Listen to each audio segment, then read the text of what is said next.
नमस्कार, KTV news में आपका स्वागत है। मैं हूं स्तुति और आइए एक नजर डालते हैं शहर की प्रमुख सुर्खियों पर। मुख्यमंत्री योगी आदित्यनाथ ने देर रात शहर में हो रहे विकास कार्यों का किया निरीक्षण।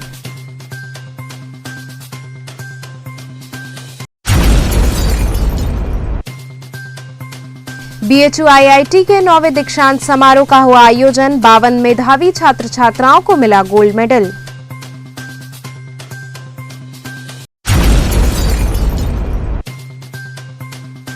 बड़ागांव पिंडरा विधानसभा में व्यापार मंडल द्वारा किया गया पूर्व विधायक अजय राय का स्वागत अभिनंदन।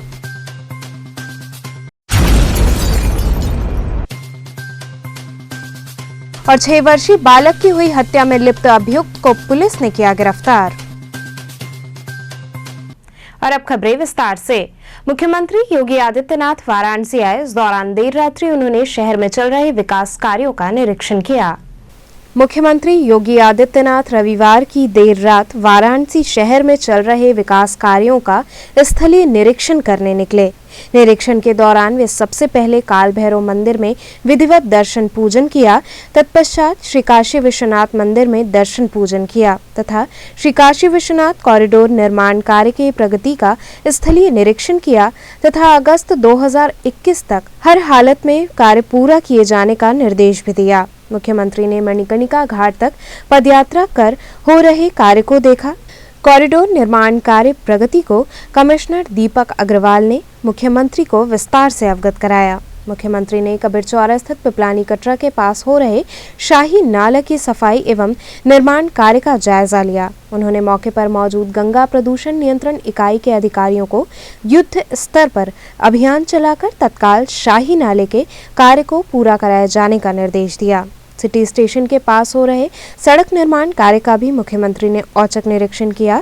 निरीक्षण के दौरान पर्यटन मंत्री डॉक्टर नीलकंठ तिवारी, अपर मुख्य सचिव गृह अवनीश कुमार अवस्थी, कमिश्नर दीपक अग्रवाल, जिलाधिकारी कौशल राज शर्मा सहित अन्य अधिकारी उपस्थित रहे।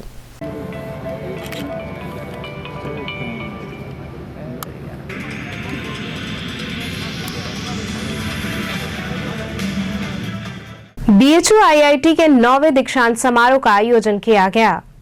काशी हिंदू विश्वविद्यालय स्थित स्वतंत्रता भवन में बीएचयू आईआईटी के 9वें दीक्षांत समारोह का आयोजन किया गया, जिसमें लगभग 52 छात्र छात्राओं को गोल्ड मेडल व उपाधि प्रदान की गई। उपाधि लेने आए बनारस के साथ साथ अन्य जनपदों के छात्र छात्राएं शामिल रहे।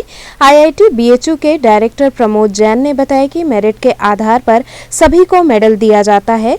वहीं इस दौरान उपाधि प्राप्त करने के बाद छात्र छात्राओं के चेहरे पर खुशी देखने को मिली। मेडल बच्चों को मेरिट के बेसिस पे ही देते हैं, तो जो बच्चे पढ़ने में अच्छा करते हैं या ओवरऑल परफॉर्मेंस जिनकी अच्छी होती है उन्हीं को मेडल दिया जाता है। कितने छात्र छात्राओं को मेडल दिया? आज मुझे लगता है कि 52 बच्चों को दिया है, 52 स्टूडेंट्स को। मैंने आईआईटी बीएचयू से बीटेक करा है और मेरे को हरबंस गोकुल गोल्ड मेडल मिला है best research work in the field of electrical electronics and ceramic engineering. मैंने पेरोव्स्काइट सोलर सेल्स पे रिसर्च करी है, जो कि एक नई टाइप ऑफ सोलर सेल्स है। आशा है, वैज्ञानिकों का कहना है कि आने वाले दिनों में ये सोलर सेल्स को रिप्लेस कर सकती हैं, बिकॉज ये सिलिकॉन सोलर सेल्स से पेरोव्स्काइट सोलर सेल्स ज़्यादा एफिशिएंट होती हैं और इनका मैन्युफैक्चरिंग कॉस्ट बहुत ही कम है। मेरी रिसर्च जो है रिन्यूएबल एनर्जी के कंसेप्ट को प्रमोट करती है एंड मेरे को बहुत ही अच्छा लग रहा है कि मेरे गुरुजनों ने इस रिसर्च को इस काबिल समझा और आशा है कि ये मेक इन इंडिया को एक नई गति प्रदान करेगी। मैं इस मेडल का श्रेय अपने गुरुजनों और अपने माता पिता को देना चाहूँगी, क्योंकि उन्होंने मेरे को हरदम प्रसारित किया है। Thank you very much. मुझे आज प्रेसिडेंट्स गोल्ड मेडल और 7 अदर मेडल, उसके अलावा एक इनोवेशन मेमोरियल प्राइज़ के रूप में किताब भगवद गीता मिली है for highest CPI in computer in the whole BTech. उसके लिए इसका श्रेय आप किसको देंगे? मैं अपनी माता पिता को देना चाहूँगा और दोस्तों को देना चाहूँगा। कैसा लग रहा है? बहुत अच्छा लग रहा है। बड़ागांव पिंडरा विधानसभा में व्यापार मंडल द्वारा पूर्व विधायक अजय राय का स्वागत अभिनंदन हुआ। सोमवार को पूर्व विधायक अजय राय बड़ागांव पिंडरा विधानसभा पहुंचे। इस दौरान व्यापार मंडल द्वारा पूर्व विधायक अजय राय का स्वागत किया गया। सदस्यों द्वारा ढोल नगाड़े की धुन के साथ पूर्व विधायक का माल्यार्पण किया गया। वहीं इस दौरान पूर्व विधायक अजय राय ने सभी का अभिवादन स्वीकार किया।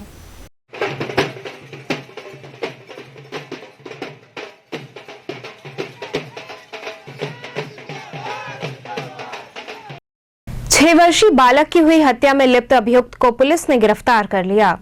विगत 29 जनवरी को हुए 6 वर्षीय बालक के हत्याकांड का वरिष्ठ पुलिस अधीक्षक वाराणसी अमित पाठक ने खुलासा किया।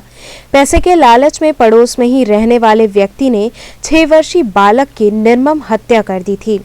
अभियुक्त धर्मेंद्र ने पूछताछ के दौरान बताया कि जुए में पैसे हार जाने के कारण वो कई लोगों से उधार ले रखा था तथा वह अपना मोबाइल फोन भी गिरवी रखा हुआ था, जिसके बाद वह पैसे के लिए बालक का अपहरण कर उसकी हत्या कर दी। थाना सारनाथ में पिछले दिनों जो एक बच्चे की हत्या होने की घटना हुई, आज उसका अनावरण कर दिया गया।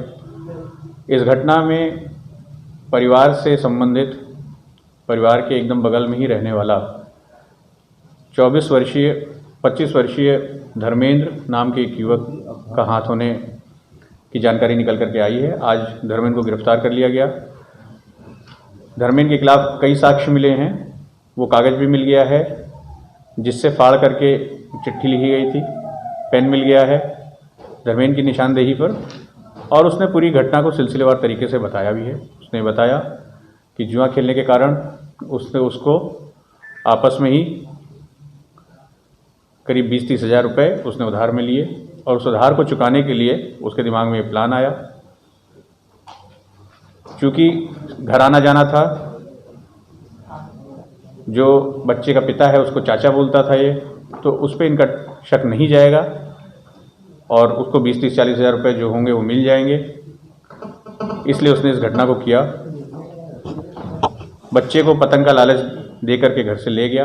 हमको इस अभियुक्त के खिलाफ बहुत ठोस साक्ष्य मिले हैं, और जब हमने इससे पूछताछ करी है तो इसने अपना जुर्म कबूल किया है और पूरी बात बताई है। इसको हम लोग जेल भेज रहे हैं। जो भी साक्ष्य आए हैं उनको केस डायरी में लगा करके इसके खिलाफ हम लोग कोशिश करेंगे जल्दी प्रोसिक्यूशन कराते हुए शीघ्र से शीघ्र ट्रायल को कंप्लीट कराएं। अखिल भारतीय पत्रकार सुरक्षा समिति द्वारा पत्रकार मिलन समारोह का आयोजन किया गया। अखिल भारतीय पत्रकार सुरक्षा समिति की तरफ से पत्रकार मिलन समारोह का आयोजन किया गया, जिसमें साथी पत्रकार स्वर्गीय मुरली मनोहर सरोज की स्मृति में 2 मिनट का मौन धारण कर उन्हें याद किया गया। इस दौरान तमाम पत्रकारों को सम्मानित भी किया गया और पत्रकार सुरक्षा कानून के लिए हुंकार भी लगाई गई। कार्यक्रम की अध्यक्षता राष्ट्रीय सचिव सुनील चौधरी ने की एवं संचालन दीपक कुमार मिश्रा ने किया। उत्तर प्रदेश अध्यक्ष अजय नारायण प्रताप सिंह ने कहा कि पत्रकार समाज का आईना होता है, वह समाज को दिशा देने का काम करता है। पत्रकारों के हित के लिए उनका सदैव सहयोग बना रहेगा। कार्यक्रम को मंडल अध्यक्ष संतोष नागवंशी, जिला अध्यक्ष संजय जायसवाल ने भी संबोधित किया। इस मौके पर अंकिता चौबे, बबलू तिवारी, मैनुद्दीन, प्रशांत कुमार, सोनम गुप्ता, सचिन चौधरी, दुष्यंत कुमार इत्यादि बड़ी संख्या में पत्रकार गण मौजूद रहे। पत्रकारों में बड़ी दुर्भाग्य की बात है कि आज़ादी मिलने के इतने दिनों बाद तक पत्रकारों के लिए कोई कानून नहीं बना। 4 साल पहले ये संगठन गुजरात में बना और पत्रकारों के बीच में जागरूकता लाने के उद्देश्य से हर मंडल में एक कार्यक्रम हम लोग कर रहे हैं इस बैनर तले, और पत्रकार सुरक्षा कानून की मांग के लिए एक रणनीति बनाएंगे आज, और इस मांग को हम सरकार तक पहुंचाने की तैयारी कर रहे हैं। उसी सिलसिले में ये कार्यक्रम आयोजित किए जा रहे हैं। मुख्यमंत्री अभ्युदय योजना के बारे में कमिश्नर दीपक अग्रवाल ने विस्तार से जानकारी दी। सीएम अभ्युदय योजना के तहत छात्र छात्राओं को कोचिंग की सुविधा निःशुल्क प्रदान की जाएगी। इस योजना के बारे में विस्तार से जानकारी देते हुए कमिश्नर दीपक अग्रवाल ने बताया कि आर्थिक रूप से गरीब छात्रों के लिए ऑनलाइन क्लास की सुविधा होगी। आगामी 15 तारीख को मुख्यमंत्री योगी आदित्यनाथ द्वारा राजधानी लखनऊ से इसका शुभारंभ किया जाएगा। सभी मंडलों में एक कमेटी गठित की गई है। 3 सेंटर चिन्हित किए जाएंगे, जिसमें 100 बच्चों के बैठने की व्यवस्था की जाएगी। काशी विद्यापीठ में इसकी व्यवस्था होगी। टीएडीए के अलावा 1000 रुपये मानदेय दिया जाएगा। किसी डिग्री की आवश्यकता नहीं होगी। इसके लिए वाराणसी में एक कमेटी बनाई गई है। इसका दायरा अभी ज़्यादा नहीं बढ़ाया जाएगा। वहीं कमिश्नर ने बताया कि सिलेबस के अनुसार यह तय होगा कि कितने दिन में कोर्स पूरा होगा। एंट्रेंस एग्जाम के माध्यम से सिलेक्शन होगा। ऑनलाइन क्लास के माध्यम से छात्र छात्राएं जुड़ सकते हैं। उन्होंने बताया कि इसमें हर 15 दिन में टेस्ट की व्यवस्था की गई है। पुराने लेक्चर की कॉपी भी मिल सकती है। अधिकारी अपनी योग्यता अनुसार अपनी सेवाएं देंगे। माननीय मुख्यमंत्री जी ने एक नई योजना हमारे उत्तर प्रदेश के छात्र छात्राओं के लिए लॉन्च की है, जिसका नाम है मुख्यमंत्री अभ्युदय योजना, जिसमें हमारे छात्र छात्राओं को विभिन्न प्रकार की जो प्रतिस्पर्धात्मक कॉम्पिटिटिव एग्जाम्स होते हैं उनकी कोचिंग और ट्रेनिंग के लिए उनको निःशुल्क ये सुविधा प्रदान की जाएगी। और इसमें कोई भी छात्र छात्रा अपना रजिस्ट्रेशन जो 10 फरवरी को खुलेगा उसमें वो रजिस्टर कर सकते हैं और उसके पश्चात रजिस्ट्रेशन के संख्या को देखते हुए उस पर्टिकुलर कॉम्पिटिटिव एग्जाम्स के कोचिंग उनको 3 तरह के मीडियम से उपलब्ध कराई जाएगी। उसमें एक मीडियम है जो क्लासरूम में शिक्षा ग्रहण करेंगे या कोचिंग ग्रहण करेंगे, उनके लिए एक उपाम द्वारा जो हमारा उत्तर प्रदेश का ट्रेनिंग इंस्टीट्यूट है उनके द्वारा एक एग्जाम कंडक्ट कराएगा। उसके द्वारा उन बच्चों को सिलेक्ट किया जाएगा जो क्लासरूम कोचिंग प्राप्त करेंगे। लेकिन अन्य लोग इसका ऑनलाइन कंटेंट, लाइव कंटेंट अपने लैपटॉप में या कंप्यूटर में भी देख सकते हैं। और तीसरा जो ऑफलाइन कंटेंट है वो भी हमारे जो सेंटर्स बनेंगे वहाँ से वो प्राप्त कर सकते हैं। इसके लिए विभिन्न विश्वविद्यालय, यहाँ पे वाराणसी में 3 विश्वविद्यालय हैं, उनको अन्य जो हमारे GICs हैं, private degree college, inter colleges, हमारे स्कूल्स, इन सब की बैठक कर ली गई है और काफ़ी बड़ी संख्या में संस्थान और इंडिविजुअल्स ने रुचि दिखाई है कि वो अपने अपने संस्थान में अपने संसाधनों से एक स्मार्ट क्लासरूम विकसित करेंगे, जहां पर ये बच्चे वहां बैठकर ऑनलाइन कंटेंट के माध्यम से गुणात्मक कोचिंग प्राप्त कर पाएंगे। इसके अलावा इस योजना में जितने भी विषय वस्तु के विशेषज्ञ हैं उनको आबद्ध करने के लिए हम लोगों ने एक कमेटी बना दी है जो उस सब्जेक्ट के एक्सपर्ट्स की जानकारी प्राप्त करके और उनकी रुचि के अनुसार उनको हम लोग आबद्ध करके उनसे उसकी कोचिंग प्रोवाइड कराएंगे, जिसके लिए उनको 1000 रुपये मानदेय और उनको TADA मिलेगा। आज हमने एक सर्च कमेटी बना दी है जिसमें जो ऐसे विशेषज्ञ हैं उनकी सहमति लेकर उनका हम लोग पैनल बनाएंगे और उसको 15 या 16 तारीख को माननीय मुख्यमंत्री जी इसका योजना का शुभारंभ करेंगे और उसके पश्चात हम लोग एक चरणबद्ध तरीके से अलग अलग एग्जामिनेशन के लिए हम लोग अपना मॉड्यूल बनाकर विभिन्न संस्थानों का सहयोग लेकर एक गुणात्मक कोचिंग हमारे पूरे मंडल के छात्र छात्राओं को उपलब्ध कराने में सफल होंगे। इसका सीधा प्रसारण जो वेरियस आपके social media platform, Facebook live और यूट्यूब चैनल के माध्यम से भी उपलब्ध होगा। तो जो बच्चे इनका संसाधन का प्रयोग करना चाहते हैं वो लोग इसका कर सकते हैं। हम लोगों ने ऑलरेडी अपना अभ्युदय वाराणसी चैप्टर का यूट्यूब चैनल हम लोगों ने लॉन्च कर दिया है, जिसमें जो बच्चे जाकर उस विषय के क्लासेस को देख सकते हैं।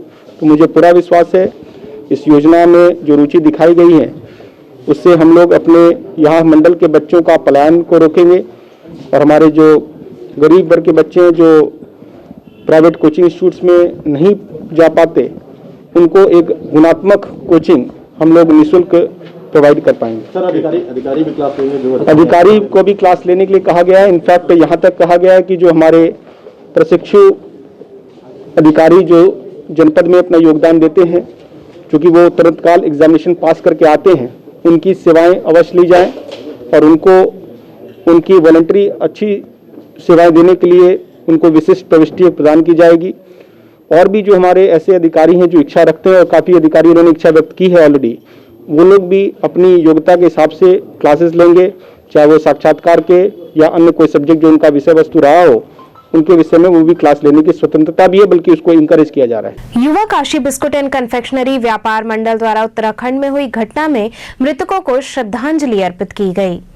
रविवार को युवा काशी बिस्कुट एंड कन्फेक्शनरी व्यापार मंडल के बैनर तले उत्तराखंड के चमौली में बांध टूटने की हुई घटना के दौरान मृतकों की आत्मा की शांति हेतु शोक सभा का आयोजन किया गया। इस दौरान व्यापारियों ने मोमबत्ती जलाकर 2 मिनट का मौन रखा, साथ ही मृतकों की आत्मा की शांति हेतु ईश्वर से कामना की। इस मौके पर वाराणसी व्यापार मंडल के अध्यक्ष अजीत सिंह बग्गा, प्रदेश उपाध्यक्ष रमेश निरंकारी, महामंत्री मनीष गुप्ता, पवन गुप्ता इत्यादि व्यापारीगण मौजूद रहे। आज जो घटना रुद्रप्रयाग में घटी है उसको लेकर के व्यापार मंडल बहुत ही जो है इसको मर्माहत है और इसीलिए आज हम लोगों ने यहाँ पे श्रद्धांजलि सभा आयोजित किया व्यापार मंडल के सभी सदस्यों की उपस्थिति में। और जो वहाँ पे आज जो भी लोग मारे गए हैं, हमारे मतलब उसमें दुर्घटना में आहत हुए हैं, उन सभी के लिए हम सबकी संवेदनाएं हैं और उन सभी की आत्मा की शांति के साथ। यहाँ रुकेंगे एक छोटे से ब्रेक के लिए। आप बने रहिए KTV के साथ।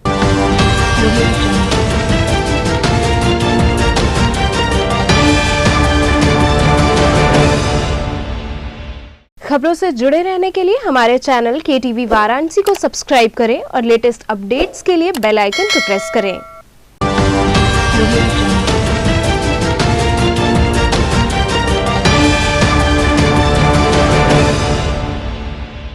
ब्रेक के बाद आपका स्वागत है। कैंटोनमेंट स्थित एक होटल में स्वास्थ्य संचार सुदृढ़ीकरण हेतु मीडिया संवेदीकरण कार्यशाला का आयोजन किया गया। उत्तर प्रदेश चिकित्सा स्वास्थ्य एवं परिवार कल्याण विभाग के तत्वाधान में कैंटोनमेंट स्थित एक होटल में स्वास्थ्य संचार सुदृढ़ीकरण हेतु मीडिया संवेदीकरण कार्यशाला का आयोजन किया गया, जिसमें कोरोना अनुकूल व्यवहार एवं टीकाकरण क्षय उन्मूलन कार्यक्रम के बारे में विशेषज्ञों द्वारा विस्तार से जानकारी दी गई।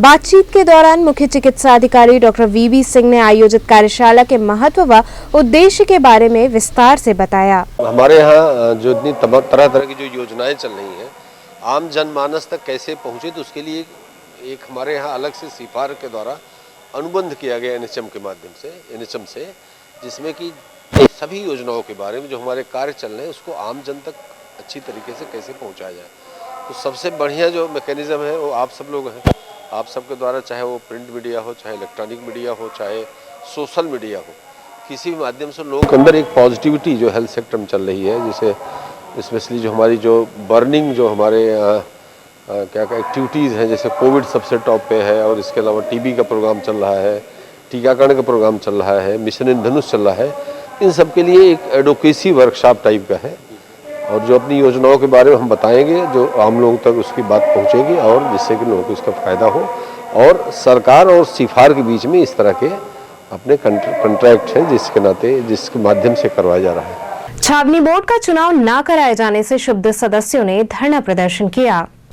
छावनी बोर्ड के सदस्यों ने धरना प्रदर्शन किया। इस दौरान प्रदर्शनकारियों ने बताया कि विगत दिनों में कई बार पत्रक देकर छावनी बोर्ड के चुनाव कराकर छावनी प्रशासन में संविधान प्रदत्त लोकतांत्रिक प्रक्रिया बहाल करने की मांग की गई। इस संदर्भ में रक्षा संपदा महानिदेशक को भी पत्रक भेजकर उनके समक्ष यह मांग की गई। हमें खेद है कि जनमत पर आधारित हमारी मांग सभी स्तरों से ठुकराते हुए छावनी बोर्ड के चुनाव टाल दिए गए। वहीं उच्च न्यायालय इलाहाबाद ने 4 फरवरी को उत्तर प्रदेश में पंचायती चुनाव कराने का समय निर्धारित करते हुए कहा कि लोकतांत्रिक प्रक्रिया को रोका नहीं जा सकता है, इसलिए हम लोकतंत्र विरोधी इस फैसले से क्षुब्ध होकर धरना प्रदर्शन कर रहे हैं। उन्होंने कहा कि हम ज्ञापन देते हुए यह मांग करते हैं कि यदि 15 दिन में छावनी बोर्ड के निर्वाचन संबंध में दिशा निर्देश जारी नहीं हुआ तो हम सभी सदस्यगण अनिश्चितकालीन धरना प्रदर्शन करने हेतु बाध्य होंगे। इस दौरान शैलेंद्र सिंह, चंद्रकेशव, शहनवाज अली, संगीता यादव इत्यादि सदस्य मौजूद रहे। छावनी परिषद का कार्यकाल 5 साल के लिए होता है। 5 साल के बाद इन्होंने 6-6 महीने 2 बार बढ़ाया। इसका हम लोग ने बार बार विरोध किया कि आप चुनाव कराइए। लोकतंत्र में लोकतंत्र की हत्या नहीं करनी चाहिए, लेकिन ये भारत सरकार जो है लोकतंत्र की हत्या करने में आमादा है, पूर्ण रूप से संविधान के खिलाफ काम कर रही है। छावनी परिषद को अब साल भर के बाद अब इसको भंग कर दे रहे हैं 10 तारीख से। उसके पहले चुनाव कराना चाहिए। हम लोगों का मांग ये है कि अगर आप 15 दिन में चुनाव के दिशा निर्देश नहीं जारी किए तो 15 दिन के बाद हम लोग अनिश्चितकालीन धरने पे बैठेंगे, सत्याग्रह करेंगे। क्या इस बाइलाज के लेकर न्यायपालिका की भी शरण लेंगे? हाँ बिल्कुल, न्यायपालिका हम जाएंगे। उत्तर प्रदेश के लिए अभी आपने देखा न्याय पंचायत के चुनाव के लिए हाई कोर्ट ने जारी किया दिशा निर्देश 30 अप्रैल तक चुनाव कराएं। क्योंकि उसका भी कार्यकाल खत्म हो गया है। अब प्रशासक बैठ गए, यहाँ भी प्रशासक बैठ जाएंगे 11 तारीख से। और प्रशासक जो बैठते हैं उसमें एक जनता का व्यक्ति होता है। जनता का बीजेपी क्या करती है, 2003 में भी इसी तरह से इन्होंने वोट को भंग कर दिया था, 5 साल भंग किया था। अपने लोगों को बैठाकर दिल्ली, मेरठ, आगरा जो बड़े बड़े कैंटोनमेंट है उसका दुरुपयोग करती है। इस दुरुपयोग को रोकने के लिए हम लोग जनता की आवाज़ को के लिए यहाँ बैठे हुए हैं। ये दूसरी बार जो कार्यकाल बढ़ा, क्या वैश्विक महामारी के चलते बढ़ा है? नहीं, कोई रीजन नहीं, उन्होंने केवल प्रशासनिक की हवाला देते हुए प्रशासनिक कारणों को वजह से ये बढ़ाया जाता है। उत्तराखंड में हुई घटना में मृतकों की आत्मा की शांति हेतु राजेंद्र प्रसाद घाट पर दुग्धाभिषेक किया गया। सोमवार को राजेंद्र प्रसाद घाट पर उत्तराखंड चमौली में हुई घटना में मृतकों की आत्मा की शांति के लिए दूध से अभिषेक किया गया। इस दौरान मांझी समाज के लोगों ने 2 मिनट का मौन रखकर उनकी आत्मा की शांति हेतु कामना की। साथ ही मृतक के परिवार के लोगों को 20 लाख रुपए का मुआवजा दिए जाने और परिवार के एक सदस्य को सरकारी नौकरी दिए जाने की मांग की गई। इस मौके पर लक्ष्मण प्रसाद मांझी, राजू पांडे, अमित गिरी, राकेश साहनी, पप्पू साहनी सहित कई लोग उपस्थित रहे। हम तो बहुत सी आपदा, हर बाढ़ों में नावें यहाँ बनारस से भेजते थे।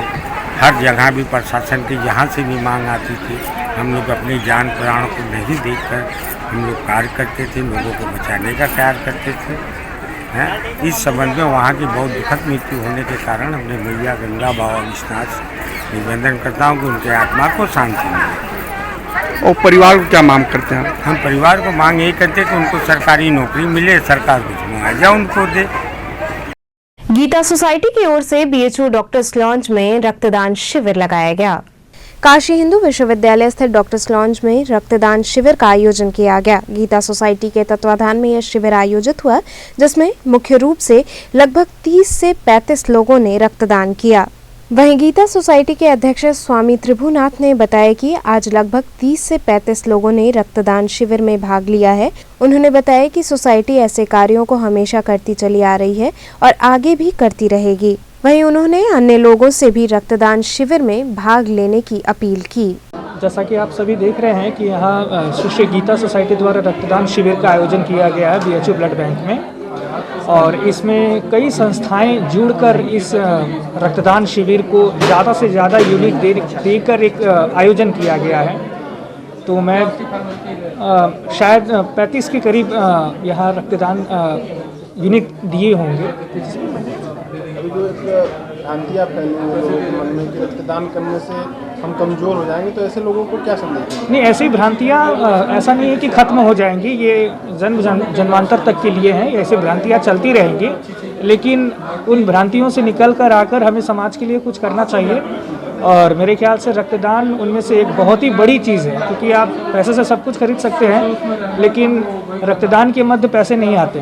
तो भ्रांतियों से ऊपर उठ के हम लोगों को रक्तदान करने और ज़्यादा से ज़्यादा हम लोग रक्तदान करें, इसका एक संकल्प लेना होगा। आज यहाँ पे हमारे श्री गीता सोसाइटी से स्वामी जी हमारे पास बैठे हुए हैं। इनके नेतृत्व में 30 संस्थाओं को लेकर इन्होंने रक्तदान शिविर लगाया है बीएचयू में, जहाँ पर हमारे एनएसएस, यहाँ के जो बीएचयू के एनएसएस विभाग से प्रोफेसर बालन जी हैं और अन्य भी बहुत ही जो रेगुलर डोनर्स हैं, बहुत ज़्यादा हमेशा हर 3 महीने पे डोनेट करते हैं, ऐसे कई लोग हैं। और कुछ नए लोग भी। बड़ी मज़े की बात ये है, हमारी एक बहन है ये नीतू जी, इनकी प्रेरणा से कुछ बहनें आई हैं जो हमेशा झिझकती थीं, डरती थीं, उन्होंने भी आज यहाँ आके पहली बार रक्तदान किया है। तो इस तरह से ये कार्यशाला बहुत ही सफल है। अगर हम किसी एक नए को इस योगदान में, क्योंकि कुछ लोग तो रेगुलर देते हैं, पर नए को जोड़ना, तो ये एक बहुत ही सार्थक प्रयास रहा। सीर गोवर्धनपुर में आयोजित तिरुपति प्रीमियर लीग क्रिकेट प्रतियोगिता का समापन हुआ। लंका थाना अंतर्गत सीर गोवर्धनपुर गांव में आयोजित Tirupati premier league cricket match का समापन किया गया। इस समारोह में बतौर मुख्य अतिथि सपा नेता राजेश कुमार यादव उपस्थित रहे। प्रतियोगिता की विजेता व उपविजेता टीम को मुख्य अतिथि द्वारा ट्रॉफी प्रदान की गई। साथ ही उन्होंने सभी खिलाड़ियों का उत्साहवर्धन किया। यह तिरुपति प्रीमियर लीग का आयोजन मैं और हमारे सहयोगी डी लाल यादव जी मिलकर कर रहे हैं। यह ग्रामीण क्षेत्र में बच्चों के बीच में खेल के प्रति भावना को जगाने का हम लोग का मूल उद्देश्य था। कहाँ से टीमें आई है आज? और ये टीमें पूरे बनारस जनपद से आई हुई थी और एक आध दो टीमें जनपद से बाहर की भी थी, चंदौली, मिर्जापुर, सोनभद्र वगैरह से भी टीमें आई थी। कैबिनेट मंत्री अनिल राजभर पत्रकारों से रूबरू हुए। 16 फरवरी जो महाराजा सुहेलदेव का जन्म दिवस है, उत्तर प्रदेश की सरकार पूज्य प्रधानमंत्री नरेंद्र भाई मोदी जी के मार्गदर्शन में महाराजा सुहेलदेव को श्रद्धांजलि अर्पित करने जा रही है। इसी क्रम में तमाम विकास योजनाओं का, महाराजा सुहेलदेव के स्मारक का, उनके संग्रहालय का, तमाम कामों का शिलान्यास पूज्य प्रधानमंत्री जी 16 तारीख को वर्चुअल करेंगे। प्रधानमंत्री जी दिल्ली से शामिल होंगे और बहराइच में हमारे श्रद्धेय मुख्यमंत्री जी उपस्थित रहेंगे, हम सब लोग उपस्थित रहेंगे। तो चलते चलते पुनः एक नजर डालते हैं शहर की प्रमुख सुर्खियों पर। मुख्यमंत्री योगी आदित्यनाथ ने देर रात शहर में हो रहे विकास कार्यों का किया निरीक्षण।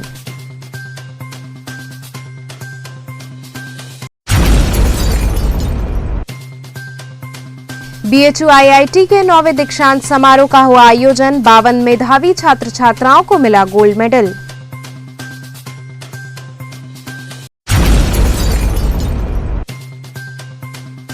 बड़ागांव पिंडरा विधानसभा में व्यापार मंडल द्वारा किया गया पूर्व विधायक अजय राय का स्वागत अभिनंदन।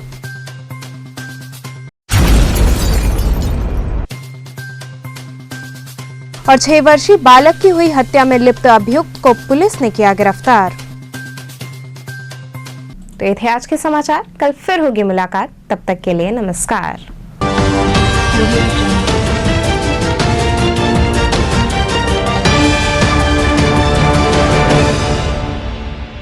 खबरों से जुड़े रहने के लिए हमारे चैनल KTV वाराणसी को सब्सक्राइब करें और लेटेस्ट अपडेट्स के लिए बेल आइकन को प्रेस करें।